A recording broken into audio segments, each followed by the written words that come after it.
Her sene İstanbul'dan Giresun'a fındık toplamak için gidiyorlar. Ancak bu yıl fındıktan birkaç ay önce bayram ziyareti için memleket yolundalar. Muhammed iş için ailesini memlekette bırakacak ve İstanbul'a geri dönecek.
Giresun'da bir bayram sabahı.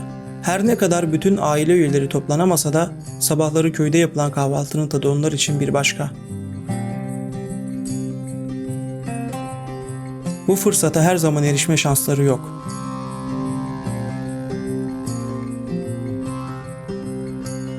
Bayramda kesilen kurbanın eti de sofrada yerini alıyor. Üzerinde çayın demlendiği kuzine karşısında gerçekleştirilen sohbet ve dedikodularsa balkonun vazgeçilmezlerinden.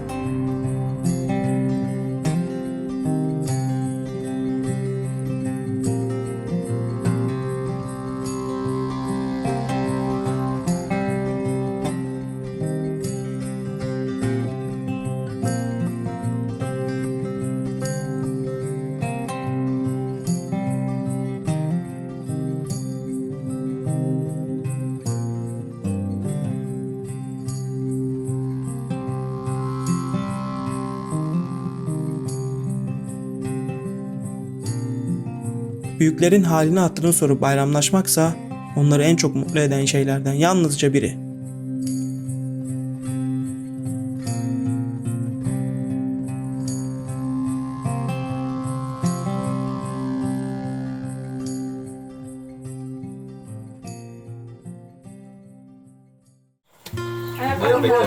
Adam bakmaz. Gel açıyorum. Adam bakmaz, bahçeye inmez. Annem Bahçeye gitmez, tarlaya gitmez. Yok.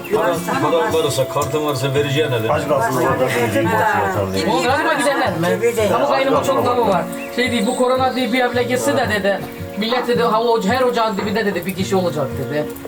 Aynen bak geliyor. Aa buğday sıkıntısı var. Dikkatli olsun bir ekmek şu bu çıkmasın. Ne yapacağız? Hocam bu diyeceğim. Mecbur gelecek. Şimdi diyelim senin evde gelin aldın bir tane. Git bir bahçeye tarlaya. Oğlum karıyı seviyor, istiyor. Ne edeceğim? Geline ne yapacaksın sen şimdi? Değil öyle boş ver. Aldı Nereye git. gideceksen alıyorum seni. Ama aldı, aluka değil ki ben giderim. Git ne yapacaksın? Büyük konuşma. Az yesin o zaman. Az bulursa az ye. Yok az yerim, herif karısına bakacak ki karı hızlı olacak buna. Kısmı erkeğe yedek olacak. Hani o eskiden kaldı eskiden.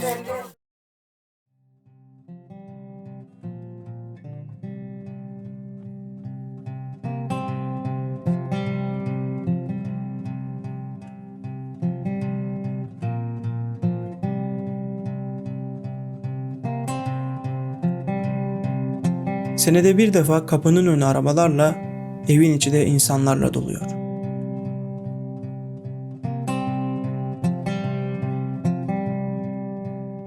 Yaşlılar en çok gidenlerin arkasından üzülüyor.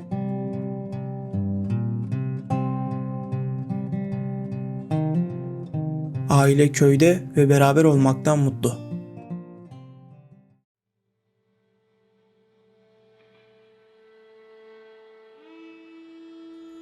Hüseyin'imden, Mustafa'mdan, Muhammed'imden, Fatma'mdan, Beyhan'ımdan, torunlarımdan, Ömür'ü, Özkan'ı, Raif'i, Abdullah'ı, Emir'i, Ufuk'u, Poyraz'ı seviyorum onları hep. Kızım Fatmi, kızım Beyhan'ı seviyorum onları hep. Fındık ayında bayrama geldiler. Allah izin verirse fındıkları inşallah toplarlar. Harmana getirirler, kurudurlar. Pasuza verirler. Çece çıkarırlar, satarlar. Hepsine de Allah razı olsun, Allah ömürlerini uzun etsin. Allah var etsin, Allah çok versin, Allah yoksuzluk göstermesin, keselerine bereket versin. Ellerine, ayaklarına sağlık, sıhhatlık versin. Başlarına ağrı, inci vermesin. Oğullarımın, çocuklarımın, torunlarımın, yavrum. Gencike bahçede çok iş yaptık. Çalıştık. Fındığı beraber torunlarımla, oğullarımla topladım. Gelinlerimle topladım. Allah ömürlerini uzun etsin. Evleri yaptırdılar. Aldılar. Allah ömürlerine çok versin. Allah yoksuzluk göstermesin. Kardeşlerim vardı. Ömer abi ağam vardı. Kardeşim Ali kardeşim vardı. Bunlarla beraber fındık toplardık. Bacım, Fadime bacım vardı. Emine bacım vardı. Gülatun bacım vardı. Naziye bacım vardı. Faket bacım, Zülbiye bacım, Neriman bacım vardı. Rahmetli oldular. Allah rahmet etsin onları. Yattığı iller nur içinde kalsın. Muzaffer kardeşim vardı. Ömer kardeşim vardı. Ali kardeşim vardı. Hasan kardeşim vardı. Allah onları rahmet etsin. Yattığı iller nur içinde kalsın. Onlarla beraber bahçeye giderdik. Fındık toplardık. Bizi pazara götürürlerdi kardeşlerim, büyük kardeşlerim. Gezdirirdi, getirirdi. Yoksuzluk orada oğlum. Paramız yoktu, para neredeydi? Çalışmaya giderdik. 1 liraya, 2 liraya mahalleye, şuraya buraya gelirdik. Para neredeydi? İnek eğer gelirdik. İneklerden sonra fındık ayında fındığa giderdik, toplardık. Tarla zamanı tarla kazardık. 15 yaşındayken, 16 yaşlarındayken yaylaya giderdik, yaylaya göç giderdik. Giderdik, gelirdik. Gezerdik, babacığım bizi götürürdü. Yaylaya giderdik, koyunumuz vardı, koyun yayardık. Koyun yayardım, 30 sene koyunculuk yaptım. Yaylalarda koyun yaydım. Bakardım, ederdik, kuzusunu satardık. Koyunumuzla uğraşırdık, malımızla, geçimimiz ile uğraşırdık. Eskiden Kere pazarına giderdik, bulancağa giderdik. Buğday alıp gelirdik, araba yoktu, katırımız vardı. Katırımızda yüklerdik. Buğday alır gelir, hemen de yüzür ekmek gider yerdik. Ah oğlum işte fakirlik çoğdu. Bulgur alırdık, peynir alırdık, çökelik alırdık. Bahçede yerdik. Çorba pişirirdi. Annem güzel güzel çorbaları bahçede bize yedirirdi. İneğimiz olurdu. Malımız yoğurdunu yerdik. Sütünü yerdik. Onlarla geçim yapardık. Tarlada mısırımız çok oluyordu. Mısır kırağı yerdik. Mısır yüzdük. Değmenimiz vardı derede, abartlarda. Değmende yüzdük onu. Ekmek ederdik, yerdik. Biliyor musun sen o değmeni? Yok. Ha burada. Ha biliyorum galiba. Baban bahçe yolunda da dede İsmail'de. Ha evet. O değmende Zahra yüzdük. Bu diye. Mısırı eve gelir ekmek ederdik. Un yoğurdu. Un yoğurdu. Unla arıyordu. Şimdi bakkaldan alıyorsun. Şimdi kolaylık var, şimdi zenginlik var. Ekmek eliye geliyor, kapıya geliyor. Un kapıya geliyor, un hazır işi. Orada biz yüzdük mısırı, buğdayı, ey güzel oğlum. Ne günler vardı. Ben hastayım oğlum. Gece uykum yok benim. Sabaha kadar çarpışıyor. Allah boz bir iki göz sıkıyor mu? Yalan gözü sıkıyor. Rahatsızım belimden, boynumuzdan, başımdan, belimden, ayaklarımdan. Çok istiyorum İstanbul'u. Eskiden fena giderdim. Yaşlandıkça duramıyorum oğlum. Burada canım sıkılıyor. Kapıya çıkamıyorum evlerde. Ta inip çıkamıyorum merdivenlerden. Bu yana bu yana gidemiyorum, gezemiyorum. Yaya çok gezerdim İstanbul'da ben. Eminönü aşağı yaya ben çok gittim Eminönü'ne. Uller aşağı gezerdim, dolaşırdım. Ta her tarafa gider gelirdim, akşama eve gelirdim. Şimdi gidemiyorum, gelemiyorum, ondan sıkılıyor. Göremiyoruz, yaşlandık. Oğlum.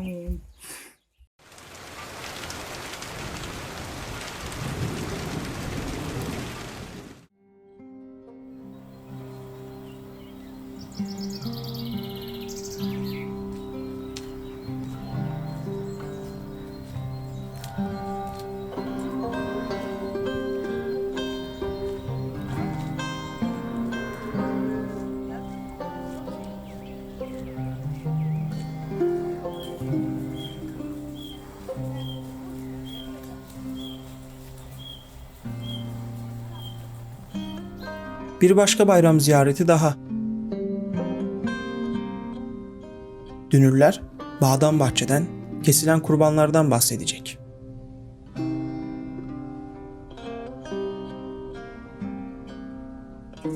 Nereye ne yapıyorsun? Şöyle denge ne var ne yok. Ayşe, Bakın, bir tarlan şey- taşın iyi mi? Ha? Tarlan taşın iyi mi? Tembelin iyi mi? Fasulye ha böyle hep. İyi. 5 Ocak kabak vardı, ayar atmış. Adamız ilk geçen gittim, ayarını kırdım, kimini söktüm attım. Kız niye Orman duruyorsun olmuş. ayarını? Varsın olsun. Çok orman içine giriyorum. Kız girdin mi sen tarlaya? Yok. Girmedin mi? Ano ben tarlayı ırmırcır etti. Irmır. Darım yok benim, ben bir tek hasıyla. Darı değil, darıyı patatesi çok taktı. Hep patatesi çok. Onun haslı patates zaten şey. Anam bir tane bırakmamaca söktü çay denge. Tarlamı Aslı varan. patatesin olduğu çevirecektin şenliği.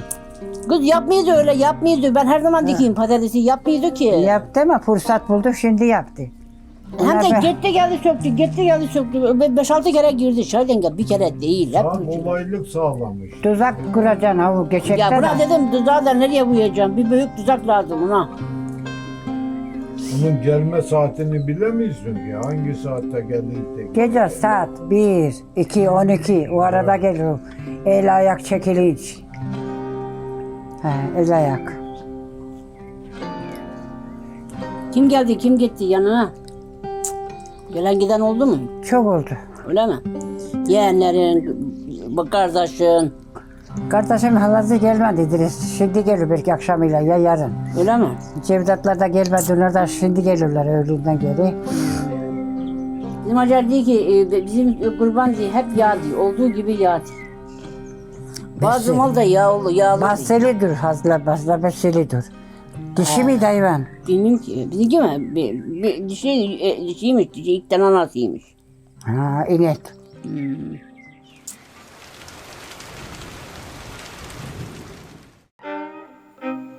Her ne kadar bayramda gezmeye, dinlenmeye de gelseler, ileride fındığın serileceği harmanın üzerindeki otlar biçilmeli. Fındık toplayanlar için bayramın, tatilin bir önemi yoktur. Çünkü bahçelerde iş bitmez. Tatil için gelseler de içten içe bahçe işleriyle ilgilenmeleri gerektiğini kırık bir hüzünle hissederler. Oğlum orada yanmaz, orada yanmaz. Çürümez mi? O zaman ha bu armudun dibine tine mi?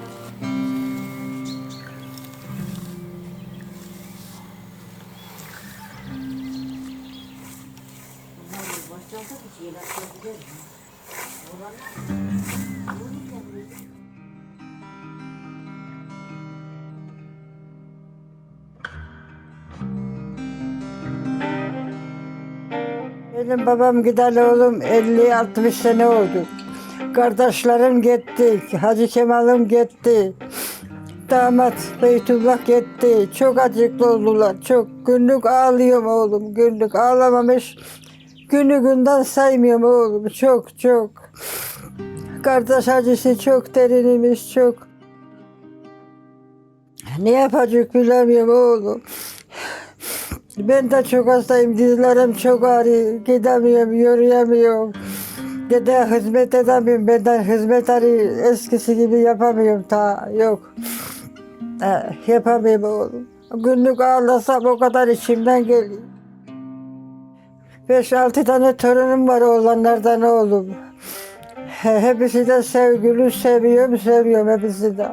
Hepsinin yeri ayrı ayrı. 2 tane kızım var, kariban.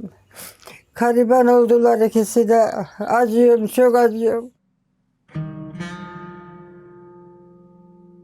Ömür gitti, yaşlandık, bittik. Baba beşiği girindim, bahçeye götürdüm ha buraya. Daldan asıyordum, beşiği böyle sallanıyordu beşikte. Böyle ileri geri sallıyordum.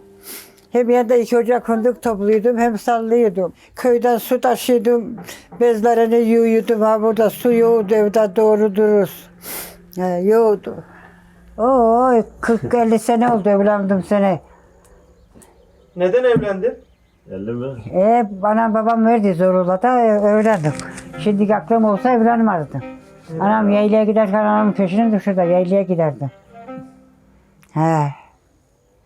Kaç sene oldu lan? Ne dedin? Senesini biliyor musun? Kaç sene oldu? Ben ne bileyim 60 seneden fazladır belki. Şimdiki kanun olsa evlenmezdim. O zaman bir şey bilmiyorduk ki. Bir tangırak bir boş eve geldik oraya. Deri yok, delilik yok.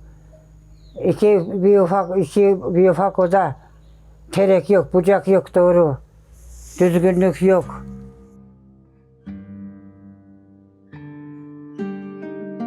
Ne bakıyorsun tezkene, yalan mı konuşuyor? Kızı etme canını seveyim ya. Sen de eski geçmişleri.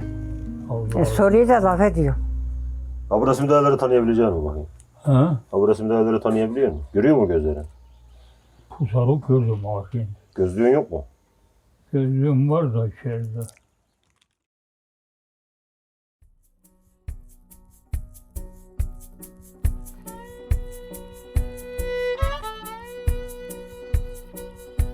Bıçaklar bileniyor. Evin en büyüğü tarafından kesilen kurbanın etleri doğranacak.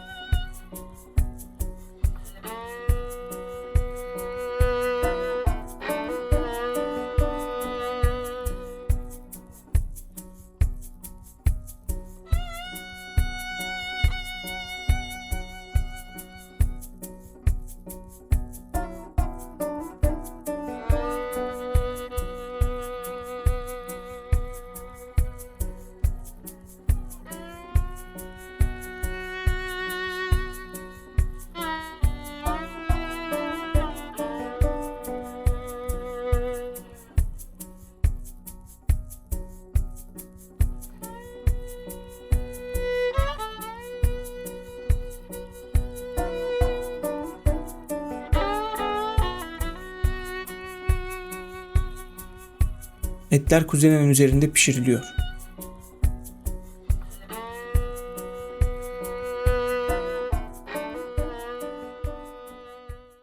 Biz şimdi ev yapılırken ufaktık. Ha bu kız gibiydik ya bile. 10 yaşında 12 yaşındaydım ben. Bu öteki evden buraya yapıldı şimdi. Şu bahçe var ha buraya beri. Yastığı alırdık, yorgan alırdık böyle elimize. Buraya getirdik, buraya taşındık biz bu eve. Bu evde büyüdü gençliğimiz.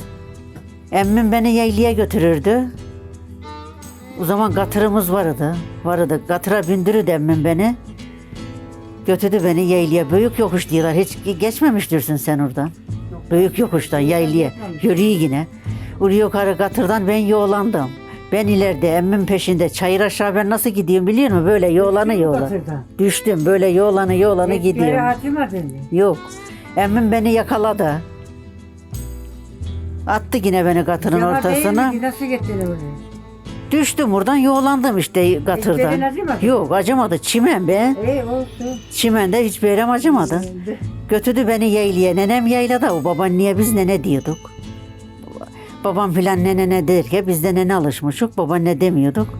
Nene diyorduk. Çıktık yaylaya. Nenem yaylada. Büyük babam yaylada.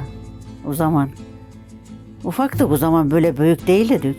Emmim şimdi beni oturttururdu.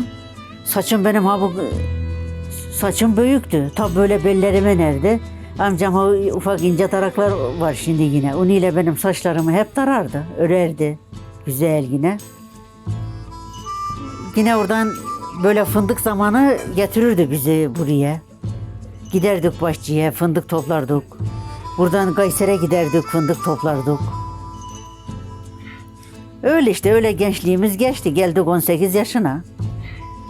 18 yaşına da geldim, ondan sonra gittim. Elin oldum. Dayısına gelin ol. Dayıma gelin oldum. Öyle ömrüm geldi geçti, bu zamana geldim.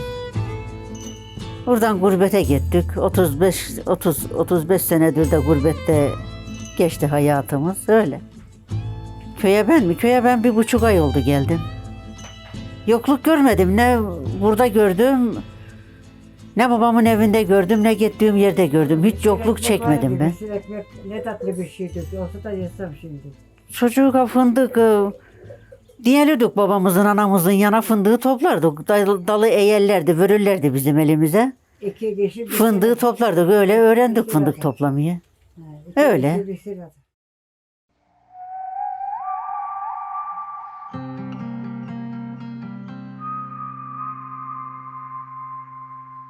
Köyde geçen akşamlar sessiz ve sakindir.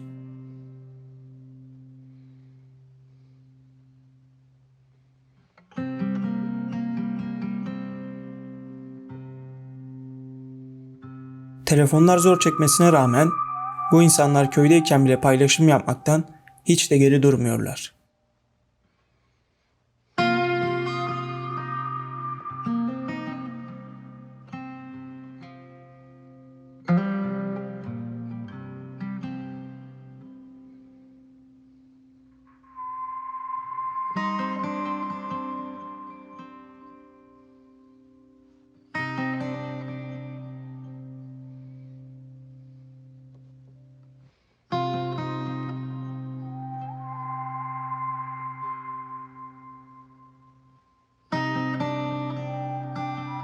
Çaylar içilirken sohbetler ediliyor.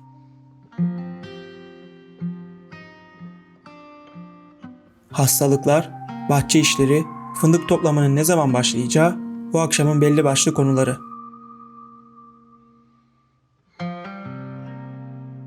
İstanbul'da geç saatlere kadar uyuyamayanlar bile köyde çok daha erken uykuya dalıyorlar.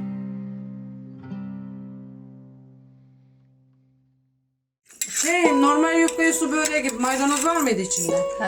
Ha? Ona çökelikle maydanoz koyuyor ya içine, çok güzel oluyor. Ya yavrum burada yok diyeyim ya sana. Bu başkaydı, bu böyle değil bu. Onun köy peyniri. Onunki güzel oluyor. Şu tepsi çıkarsınız biliyorsun.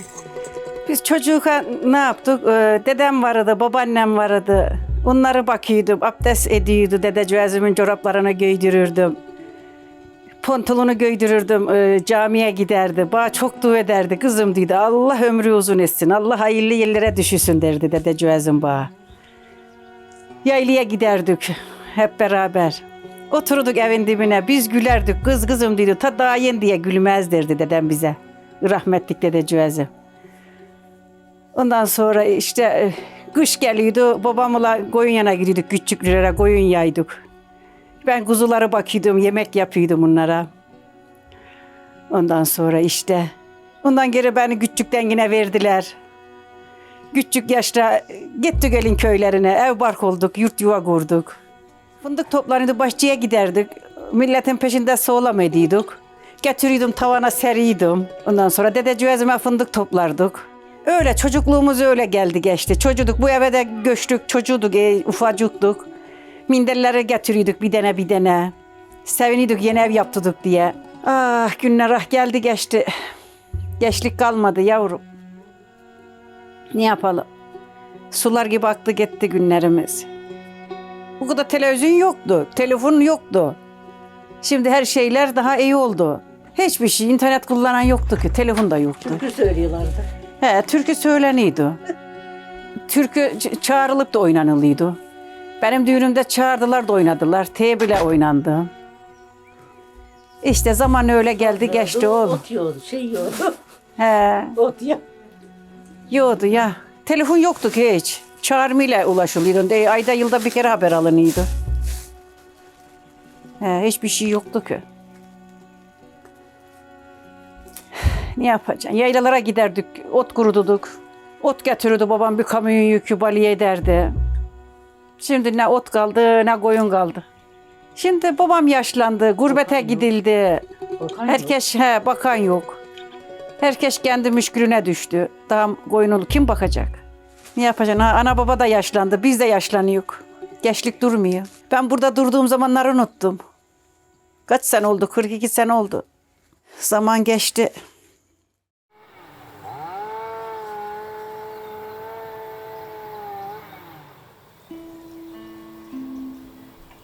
Muhammed bir ay sonra başlayacak fındık için bahçelerdeki fındığın durumunu kontrol etmek istiyor.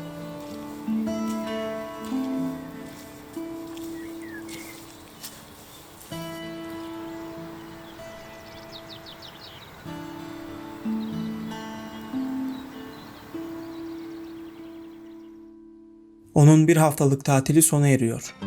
Yakında İstanbul'daki işine geri dönecek.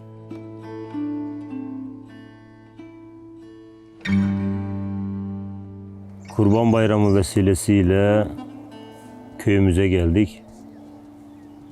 Köyümüz derken Küçükada köyü.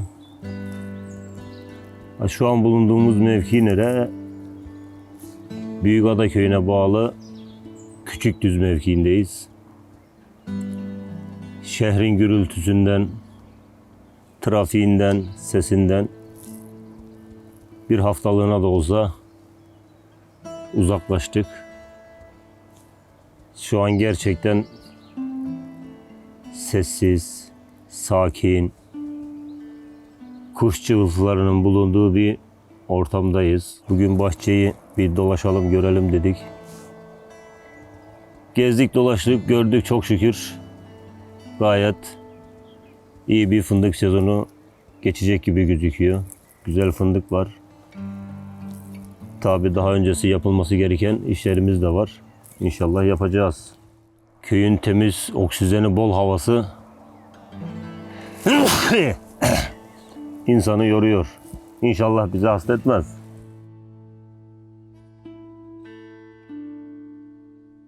İş yapmadan yürüdük ama yine de yorulduk maalesef.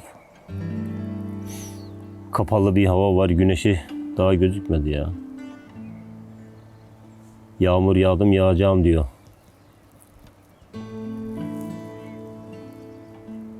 Fındıklarımız güzel gözüküyor, iyi fındık var. Geçen seneye göre çok iyi elhamdülillah. Hemen hemen 2 katı fındık var bu sezon, bu sene. Ve fındıklar olgun çotanak halinde, tene değil. Daha da iyi. Evet, şu an uzaktan bir motor sesi geliyor, bahçe altı vuruyorlar. Gördüğünüz bu bahçenin altı şu an ot, sırgan, yabani otlarla dolu.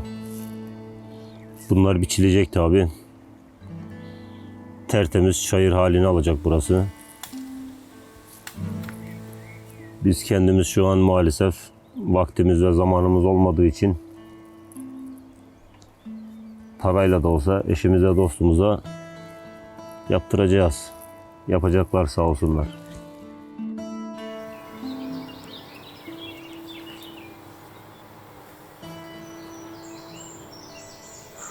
Buraya gelişiriz tabii.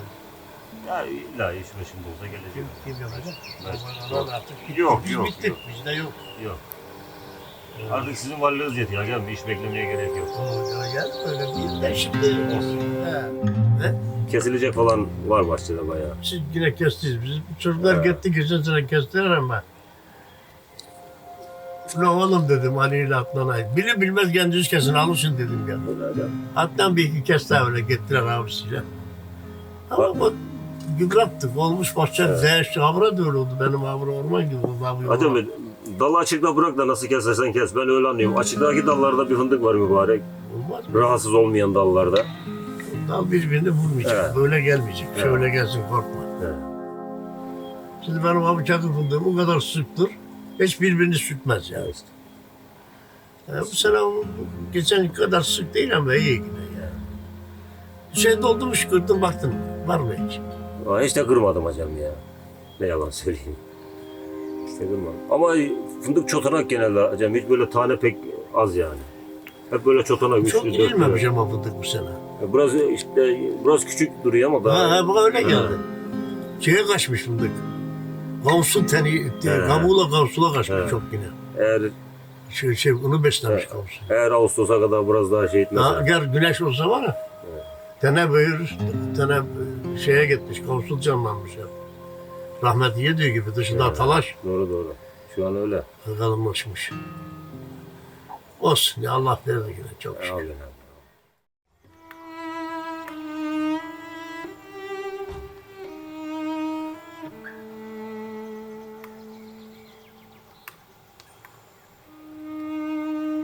Hüseyin, köye yeni yaptırdığı evdeki televizyonu için anten takmaya çalışıyor.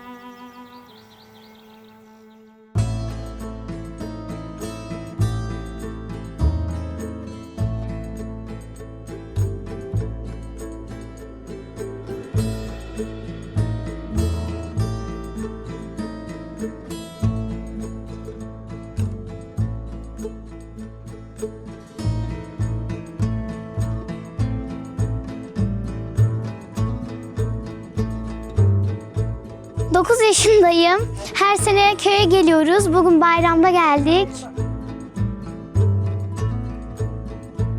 Köyümüz çok güzel. Her sene fındık topluyoruz.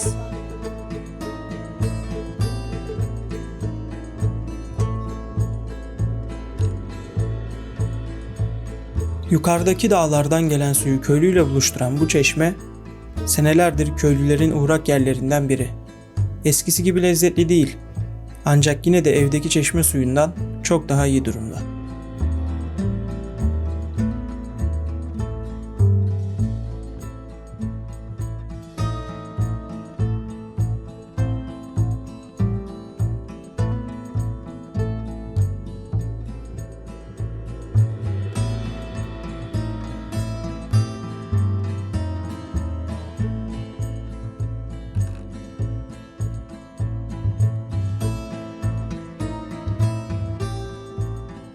Böyle hayvanlarla oynuyorum. Kedileri çok seviyorum. Hayvanları çok seviyorum. Babaannem bahçede çok yoruluyor. Her sene tek başına bahçede fındık topluyor. Biz de topluyoruz ailecek. Hem bayramda geliyoruz hem fındık toplamaya geliyoruz. Büyüklerimize her zaman ziyarete geliyoruz. Bulancak'ta arkadaşlarım var. Onlarla oynuyorum. Hep yavru kedileri seviyoruz beraber. Geziyoruz. Kastamonu'daki dedemle anneannemi çok seviyorum. Kastamonu da çok güzel. Ama Giresun'u daha da çok seviyorum. Giresun'da çünkü fındık topluyoruz, geziyoruz. Burada daha da çok arkadaşlarım var. Yaylada da geziyoruz. Yaylayı da çok seviyorum ama bazen çok soğuk oluyor. Yayladaki Fadime anneannemi çok seviyorum. Fadime anneanne benim babaannemin annesi. Onları çok seviyorum. Ama da taş olmuş, tamam da dağılmış. Ama da ben uğraştırayım da. Ayşe her sabah 7'de kalkmak zorunda. Çünkü beslemesi gereken inekleri ve ilgilenmesi gereken bir tarlası var.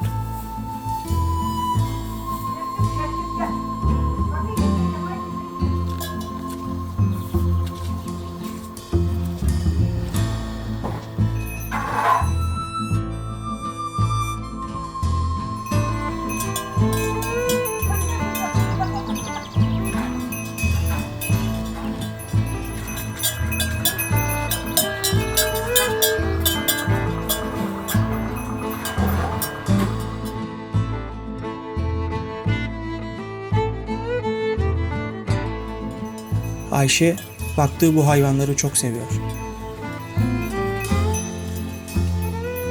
İnekler fındık bahçesinde otluyorlar.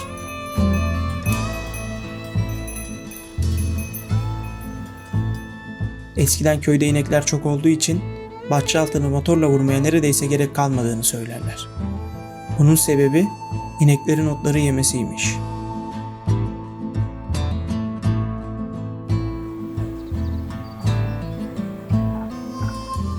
Bak şu anda biber diktim, biraz biber diktim. Birazını şimdi dikeceğim. Hava yağmadan dikeyim de yağarsa hendik yokuna tutar yani biberlerim. Gayet de güzel oluyor.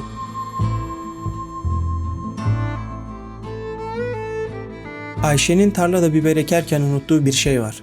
Fındık bahçesinde otlayan inekler.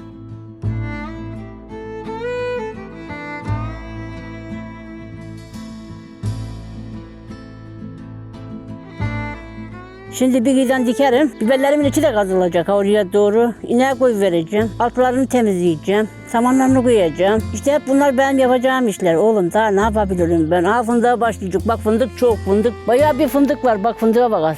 Çok güzel fındık var ya. Oğlum ana yarın fındık pancar toplasın da aşağıda sarma sarar giderken. Tamam mı? Bak çok güzel pancar var su gibi. Giderken aşağıda sarma sarar. Size çorba yapar, dibla yapar. Toplasın giderken yarın alsın oradan. Patates diktim taliye domuzlar hep söktü patatesimi. Girdi çıktı söktü hep girdi çıktı söktü. Uy mahvettim.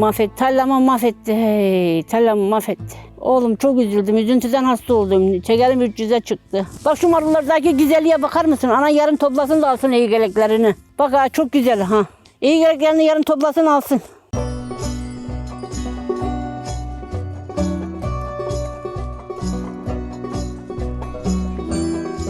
Ayşe tarlada biber ekerken ineklerden biri başkasının bahçesine girdi. O ineği bulmak ve geri getirmek için yorucu bir yolculuğu tamamlamak zorunda.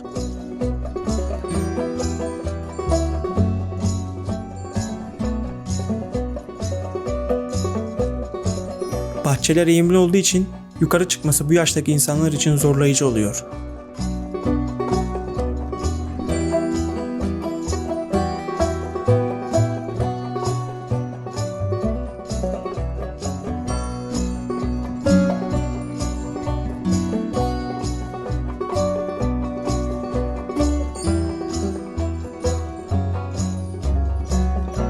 Neyse ki inek sağ salim bulundu.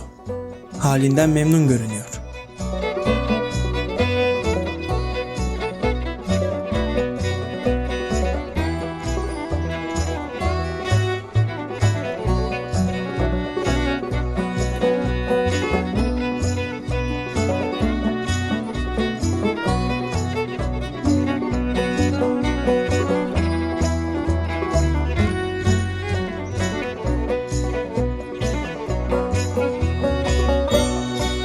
Hemen o ot var.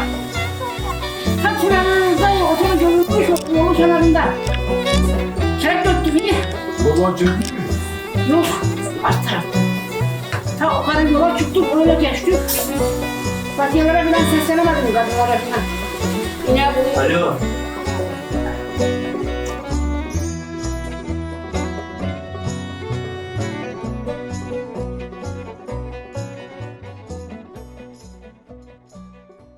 Fındık toplamaya bahçede nasıl alıştım? Babam beni yanına alırdı, küçüğüydüm. Böyle tabii bahçede gezecek haldeyken yaşımız o zaman da ya 15 yaşlarında veya 13 yaşlarında diyelim. İlkokula da gidiyordum mesela.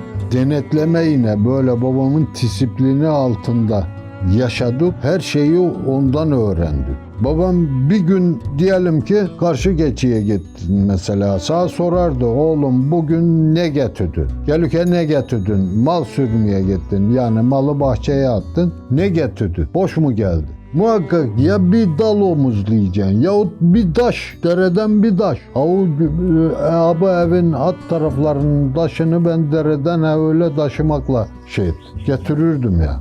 Peyler o taşına, duvarları o taşlarla yapın. Ondan geri bahçede fındık toplayacağım. Beni yanına alırdı, dala eğerdi, iki eliyle. Şu şekil toplayacaksın oğlum derdi. Oturdu, yoruldun muydu, otur dinen derdi yani. Yalnız fındık toplarken fındık yeme. Fındık yemeye başlarsan daha fındık toplayamazsın derdi ya. O şekilde ben fındık toplamaya alıştım. Yetiştik yani o şekilde. Şimdiki gençler kimisi gurbette oluyor. Çocuk mesela fındık toplaması bilmiyor, şey yapmıyor. Yanına alayım da oğlum topladığın senin olsun. Veya öyle ya. Bak bu fındık bu şekil toplanıyor. Göstereyim de yetiştirme tarzını şimdikiler bilse bile çocuk kaçıyor yani. Dışarıda yerleşmiş çünkü. Hadi görüşürüz baba, ben gidiyorum. Dediğim gibi dikkat et bak. He, sıkıntı yok. Yanlış izi duy.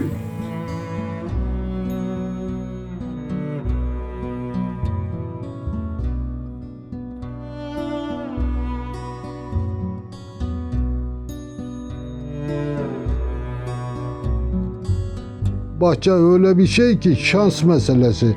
Bir don olayı olur, bir şey olur, afat olur, bakmışın senelik mahsulün gider. Bahçeyi bir defa güzel bakacaksın, tımarını yapacaksın, ilacını atacaksın, gübresini atacaksın. Zamanı geldi miydi toplamasına, yeymiyesini vereceksin. Kendin yapamıyorsan hep parayla yaptıracaksın. Zahmeti hesaplarsan fındığın yarısından fazlası masrafına gider. Eliye 3-5 kuruş kalırsa havnine senelik geçineceksin. Bir fındığa bakıysan.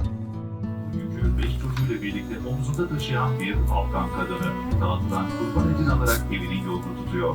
Bugün için çocuklarının karnını doyurabildiğini düşünerek CNN Türk ekibi Nesima'nın yaşadığı yere evine konuk oldu. Kesilen kurban etleri dağıtıldı ve Afgan kadınlar da o dağıtımdan yararlandı ve şimdi...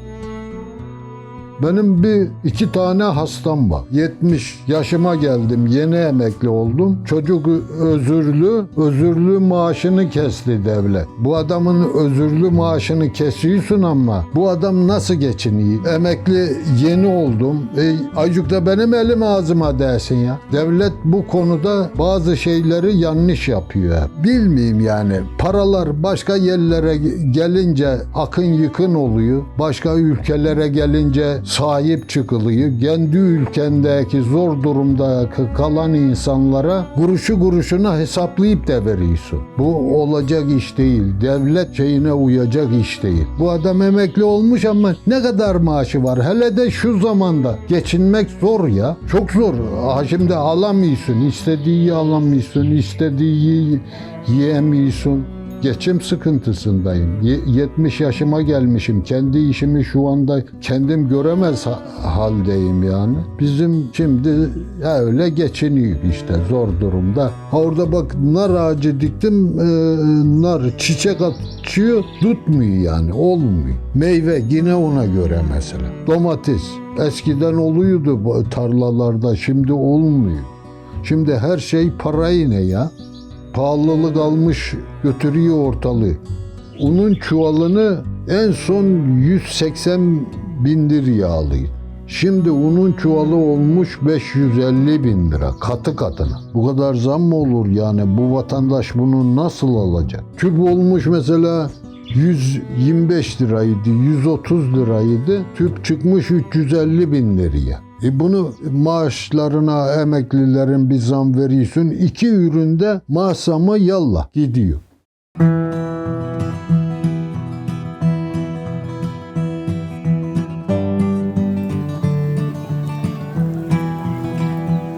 Giresun'da yemekli bir kır düğünü.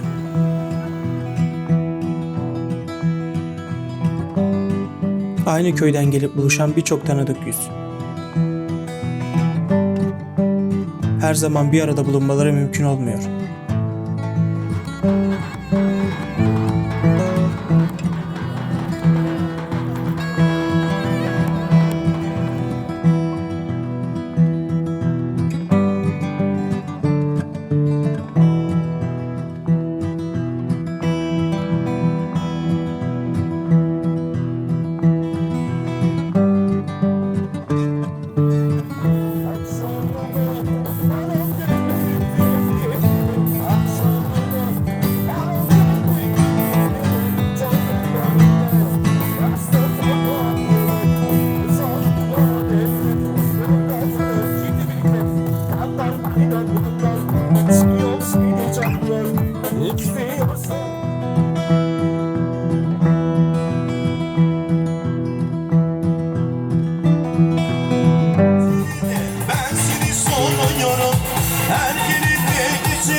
seviyorum.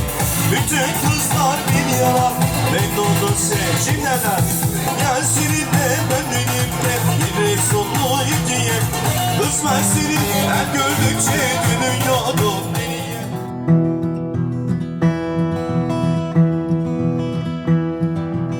Çiftimize bir ömür boyu mutluluklar dileriz.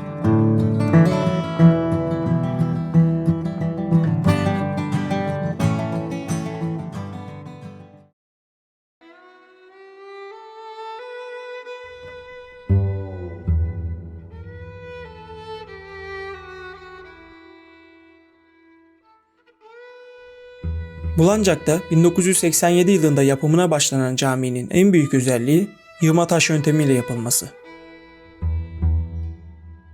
Yapımı tam olarak 28 yıl süren bu caminin kendisi tarihi değil, ancak yapım şekli tarihi ve geleneksel. Caminin hemen yanında yayladan gelen suyu halkla buluşturan bir çeşme de var.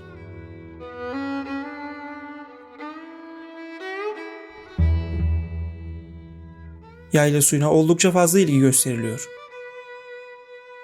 Çünkü yayla suyu fazlasıyla lezzetli.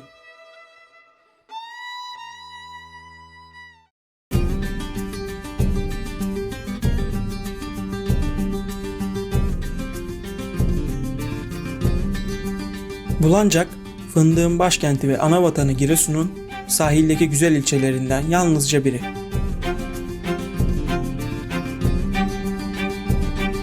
Özellikle yaz aylarında fındık toplamak için gelenlerin ilçenin merkezini doldurması kaçınılmaz.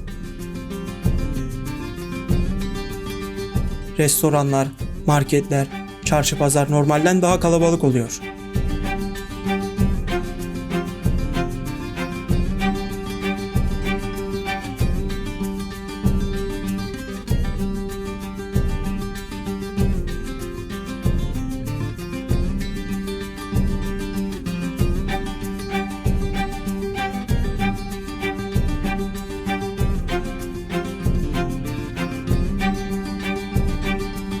Esnafsa fındık ayında canlanan ekonomiden memnun.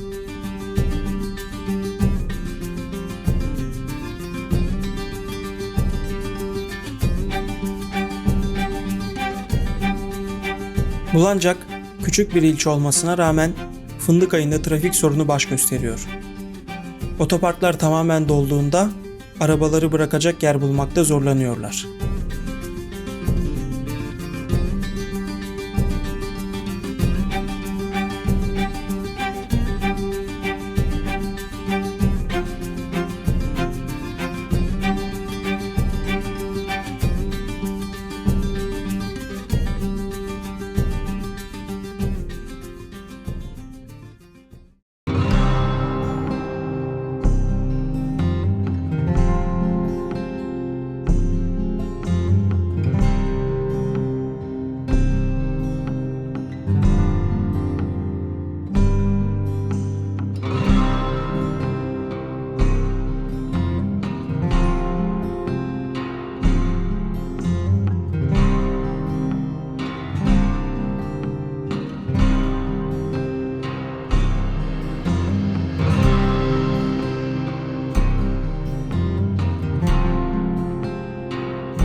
Bu küçük ilçede akşamları kalabalık azalıyor.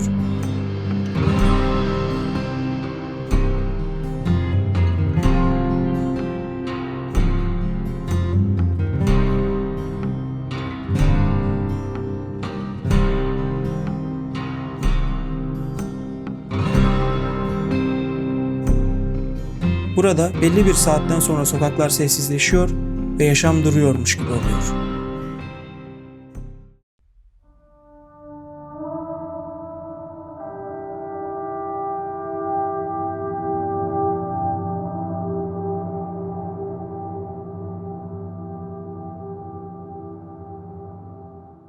Burası Giresun'un en kalabalık ilçesi Bulancak'tır. Gezecek pek bir yer yoktur. Çünkü küçük bir ilçedir. Burada kendini kabadayı sanan çok it kopuk vardır. Hem gurbetçiler her sene fındığa gelir buraya, hem de Güneydoğu'dan fındık yövmiyecileri gelir. Ama artık her yerde olduğu gibi mülteci sorunu buraya da yansıdı. Geçen plaja gittim ve bir tane Türk göremedim. Bu gerçekten çok üzücü bir durum. Ve fındık işi ve yevmiye için de gelmemişler. Bildiğin bizden iyi tatil yapıyorlar pezevenkler. Benim kuzenlerim bir kere buraya tatile gelemedi. Çünkü paraya ihtiyaçları var. Ekonomi almış başını gidiyor. Buraya hep fındık toplamak için geliyorlar. Her sene fındık topluyorlar ve fındıklarını kurutup patoza verip gidiyorlar. Benim kuzenlerim yani buraya tatile değil hep fındık toplamak için geliyor. Mülteciler gibi hiç tatil yapamıyorlar. Hep çalışıyorlar. Ve bunlar gelince güzel ilçemiz Bulancak'ta da haliyle gürültü, sıra, kavga arttı. Mesela hastaneye gittiğinizde sıra bulamıyorsunuz. Neden? Çünkü mülteciler yayılmışlar. Bir randevu alıyorsunuz 14 gün 15 gün sonrasını atıyor. Güzel Bulancağımız bile yavaş yavaş elimizden gitmeye başladı. Her yere bina dikiyorlar. Ağaçlarımızı kesiyorlar. Yeşilliklerimiz kayboluyor. Her yere bina dikmişler. Şuraya bakın. Önceden böyle miydi buralar? Değildi. Şimdi hep ağaçlar milletlerin kendi zevki için kesiliyor.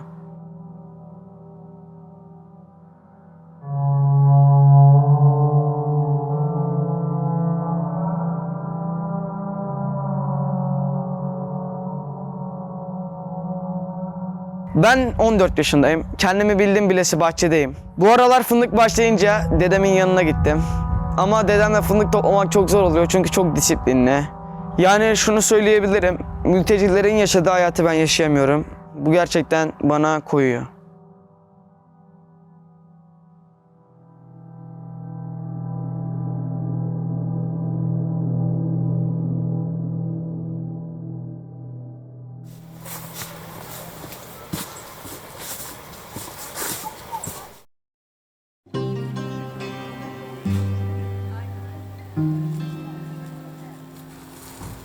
Benim bu Necval'da da var ama burada bak fare değil.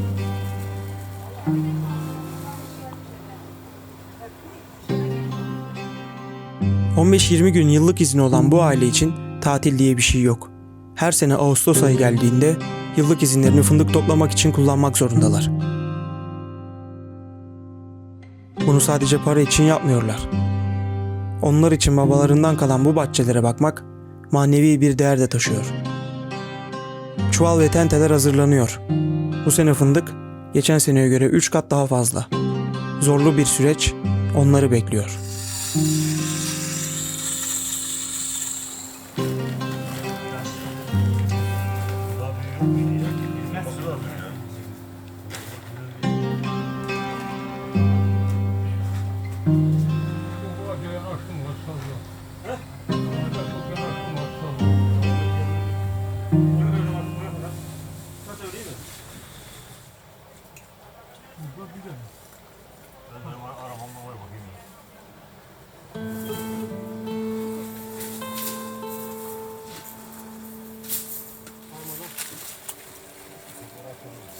Oğlum az sonra atarsız.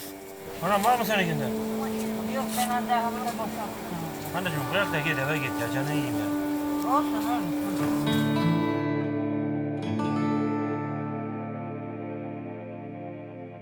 Köyde büyüyüp okuma yazma bilmeyen Hatice'nin tarla ekmek ve fındık toplamak dışında bildiği pek bir şey yok.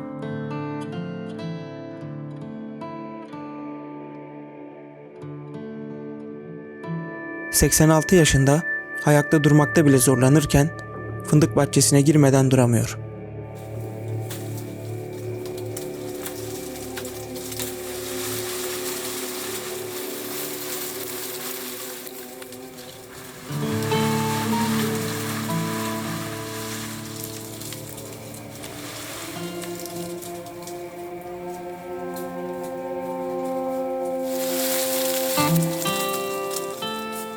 Oğulları ona kızsa da annelerini üzmemek adına çok fazla üzerine gidemiyorlar.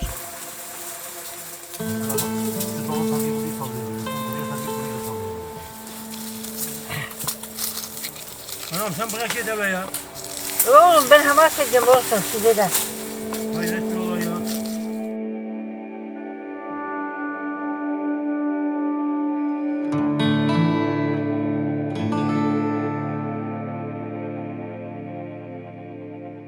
Hüseyin bu sene eşiyle birlikte köye erken geldiği için fındığını kardeşlerinden ayrı topluyor.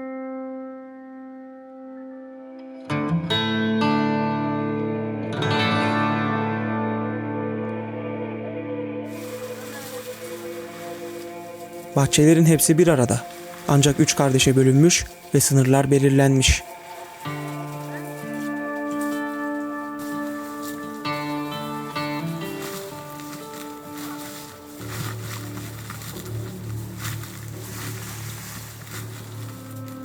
Fındık birlikte toplanmaz ise kimse kimsenin sınırını geçmiyor.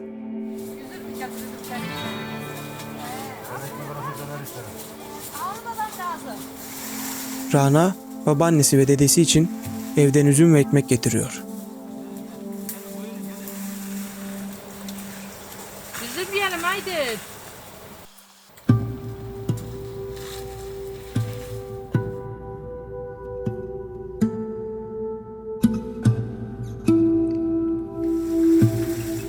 Üzüm de yiyor.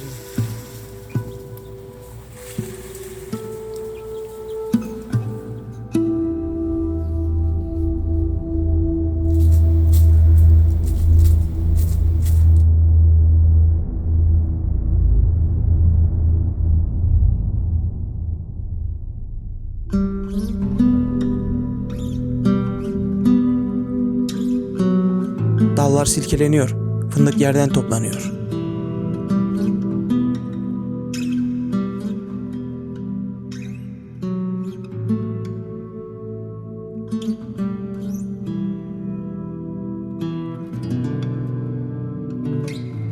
Fındığı topladıkları şimdiki bahçe eve yakın olduğu için öğle yemeği evde yeniyor.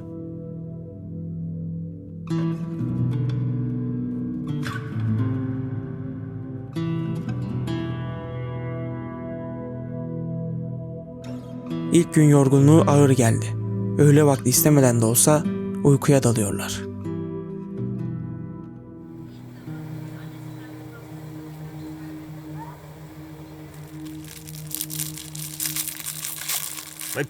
Saypo. Mehmet Raif, özlemini gidermek için fındık bahçesine ziyarette bulunuyor. Geçmişte bu bahçelere bakan, yetiştiren, fındık ağaçları eken oydu. O çukur yerde. Orada ne güzel fındık var be. O meşelerin dibine aşağı. Ne güzel fındık var be. Şimdi bu bahçeler çocuklarına ve torunlarına emanet.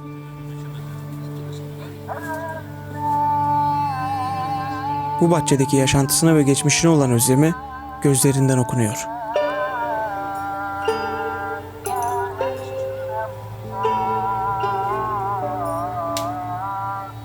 İyi bu büyüksün iyi. Onun gibi aynı çocuk. Bırak gitsin oraya işte bana.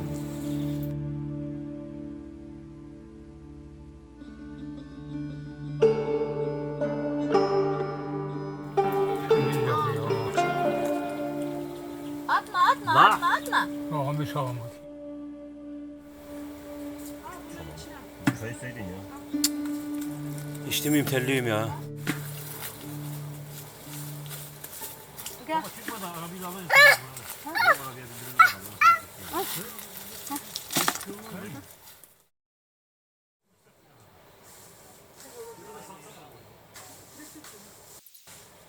Hüseyin, yaş haldeki ve yeşil kabuklu fındığı karıştırıyor.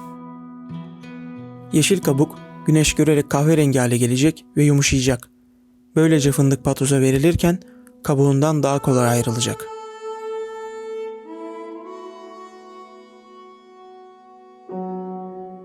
Evin yanındaki eğimli bahçede bulunan fındık çuvalları oldukça ağır.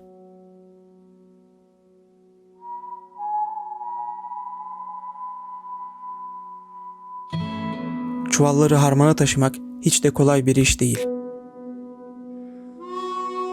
Fındığı senelerce sırtlarında taşıdılar. Mehmet Raif bunun zorluğunu bildiği için birkaç sene önce bu araba sistemini yaptırdı. Bu sayede fındığı sırtlarına alarak taşımak zorunda değiller.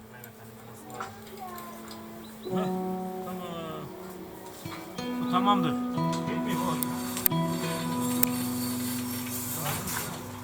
Yavaş. Salıyor. Baba yol boş ya. Yol şeyli ya. Tekerin altında şeyler var. Ondan gitmiyor.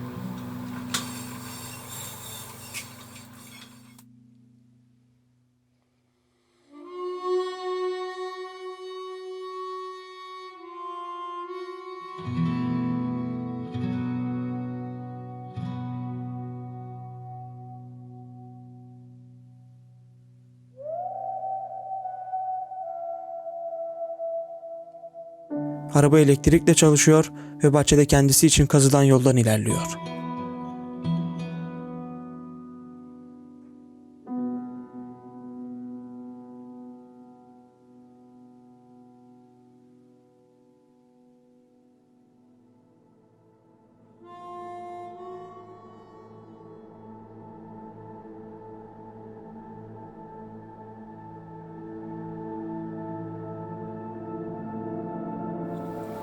Baktım bir daha aldım bana. Sıkıyla kaşı değil. Yok buramı ısırmış, bir kaşımışım. Orada koca bir karıncasın ya. Burnumun bir tarafı tıkanıyor. Bu neyin istedim? Üşütmüşsün demek ki. Hep üşütmedim, bilmiyorum.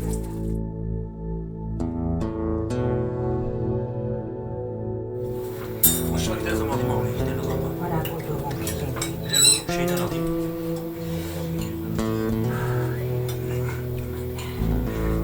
Şeyden alayım abi. Beyadan alayım. Burada ne var alacağın ya? Git.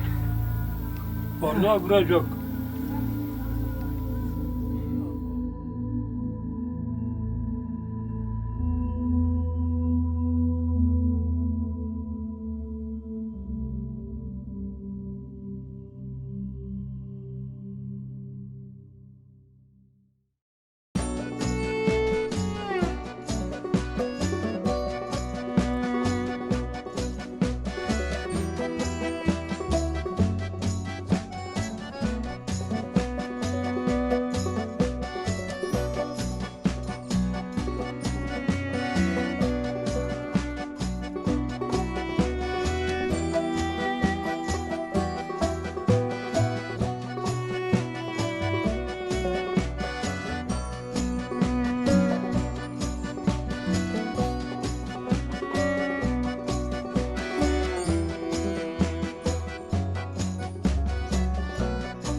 Fındık bu sene var.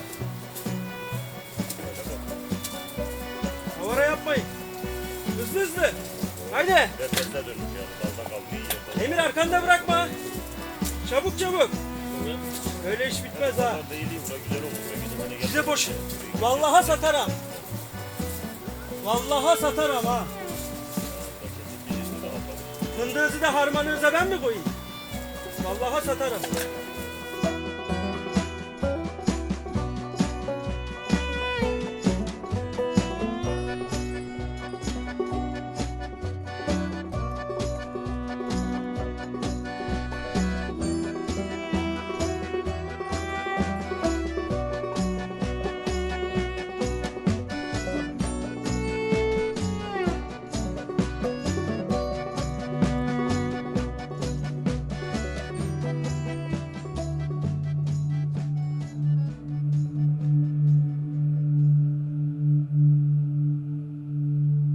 Yıllık izinler sona yaklaşırken bahçelerdeki fındık bitmiyor.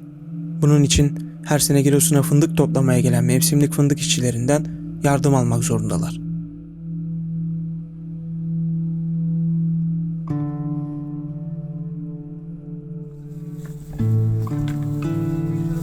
Mustafa ve ailesi önce Malatya'da kayısı topladılar. Şimdi de Ağustos ayında fındık toplamak için Giresun'a geldiler.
Fındığın kabuğu kurudu.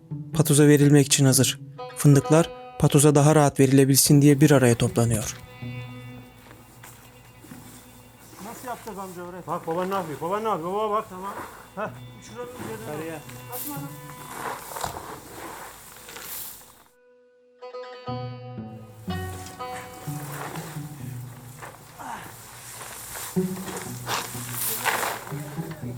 Tamam iyi öyle kal. Amca sende. El freni tutmuyor mu?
Patoz, fındığı kabuğundan ayıran bir makinedir.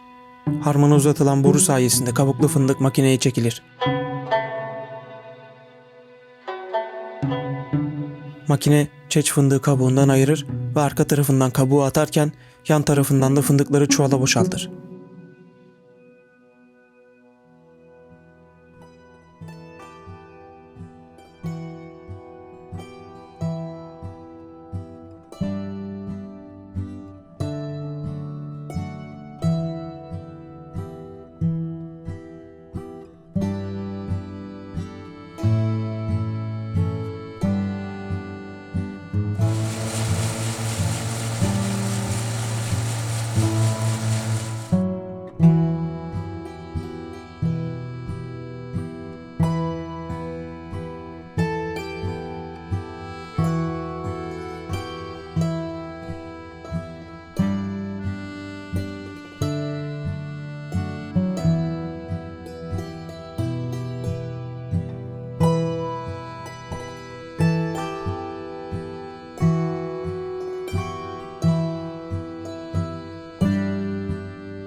Patozdan çıkan fındık yaklaşık olarak 2,5 ton civarında.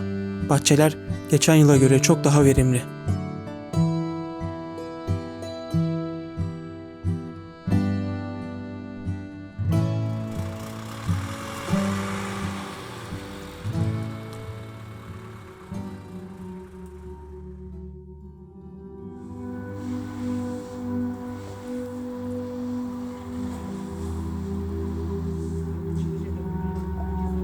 Köydeki hava durumu fındığı kurutmak için iyi değil.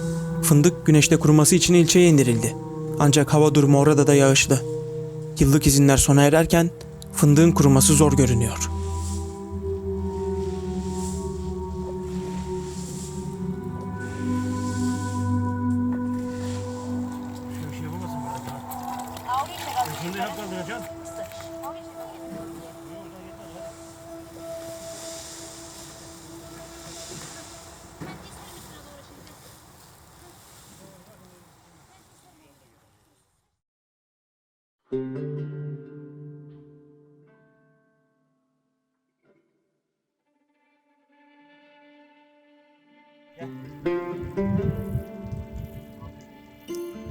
Abu Yakup da yoğun bakımda hastanede. Bizim Abu Yakup. Ne oldu? Kalbinde şey var, nabız düşmüş, 35'e düşmüş, 36'ya. Devamlı düşüyormuş yani. Unuttum ama kocaman parçası şöyle gördüm. Gel hadi oraya gidelim. Atayım o zaman arabaya ben onu. Unuturum. Aman ya, sen bıraksana ya. Ben enayi değilim o kadar. Gezmiş buraları ha. Sizin birisi işte. Buralar hep gezmiş. İyi de bunu alırken öbürlerini almamış. Gel bari. Bunu alırken öbürlerini almamış. Almamış, onu da ben verdim Cevat'a onu.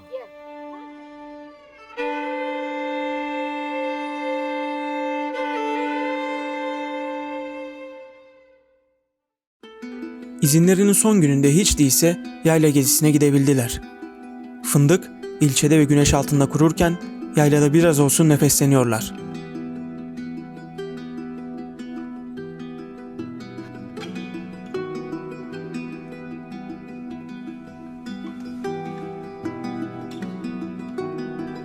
Akşama doğru geri döndüklerinde 2,5 ton fındığı kaldıracaklar.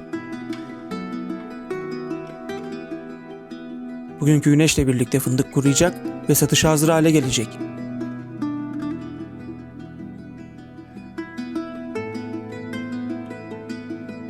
Bu akşam İstanbul'a doğru yola çıkmak zorundalar.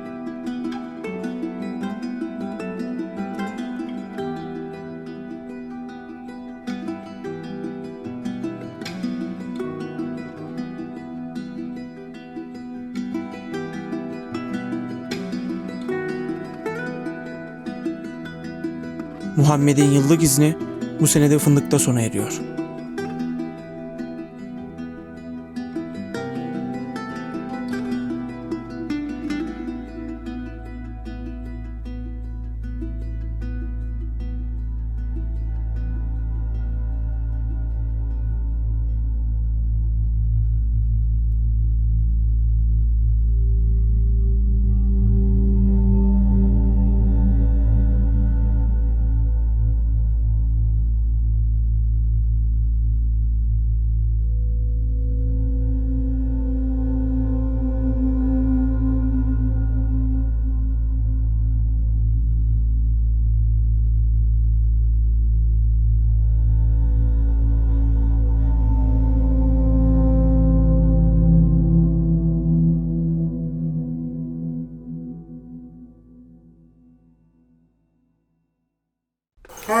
Hem yanında iş ocak fındık topluyordum hem sallıyordum. Doğru, Kırmızı doğru. taşıyordum. Mezbaranı yiyordum. Ben burada su yoğurdu evden doğru diyoruz. Su naneydi, doğru diyorsun. Şimdiki kanun olsa evlenmezdim. Doğru diyorsun ya. O zaman Gitmedim bir şey yeğliye bilmiyorum. de. Yeğliye gitmedim de. Bir tangırak bir boşama geldik oraya. Dil yok, dillik yok. Doğru, kocaman kabul etmiyor onları.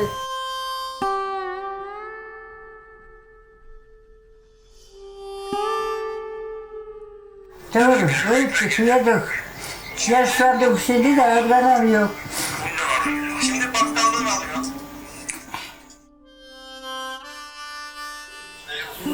Bu fazla emmi o. Neden çektin onu? Yolda kenarda oturuyordu yine çektim. Ne zaman? Bu sefer mi? Ha bayramda. Gel göstereyim ben. Baksana ne kadar olmuş bu. Bu haberi var mıydı çektiğinde? Var var. Bak.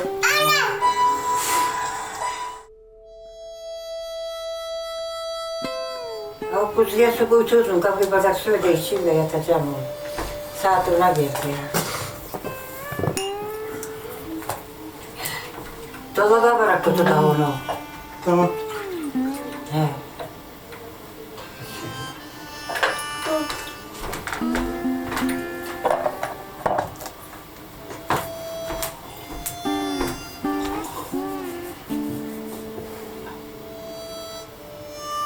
Vereyim mi daha?